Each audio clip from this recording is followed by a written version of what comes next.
Let's learn how to create a volatility bot. First of all, go to the bots section and make sure you are on volatility bots. A volatility bot is a bot that buys when the price drops by a defined percentage and sells as soon as the price rebounds, also on a predefined percentage. It's very powerful and the fastest in the market. It lets you buy as soon as the price drops in the same block, meaning after a few milliseconds.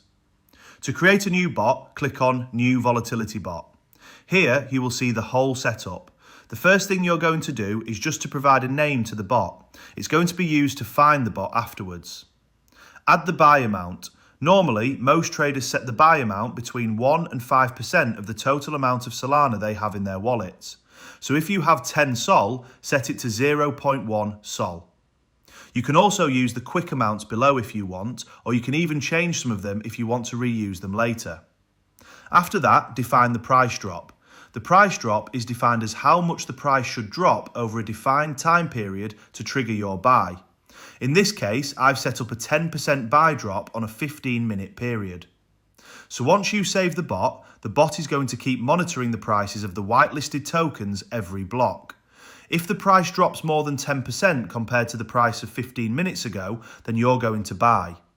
Here, there are two other options: all-time high and MA filter, which we'll cover in a more advanced session. For now, just leave them empty. Dollar cost averaging is a technique to reduce the average buy price by buying more if the price keeps dropping.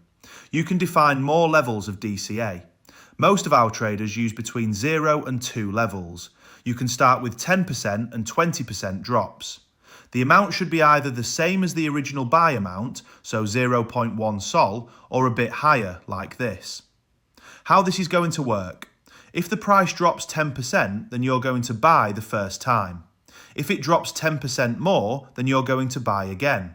And if it drops 20% even more, then you're going to buy again. In this way, you're going to reduce your entry price, and take profit will be easier in case of a rebound. Take profit can be defined below.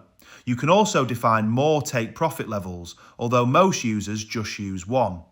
In this case, the take profit should always be a bit lower than the price drop.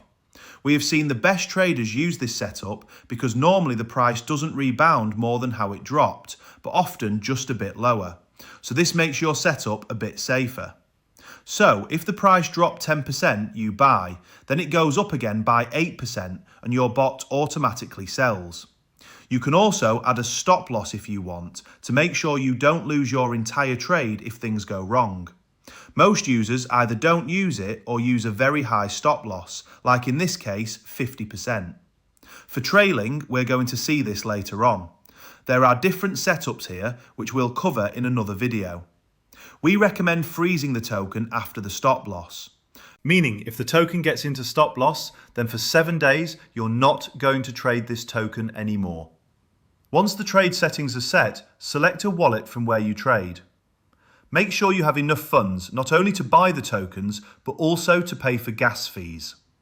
And now the last part: select which tokens you want.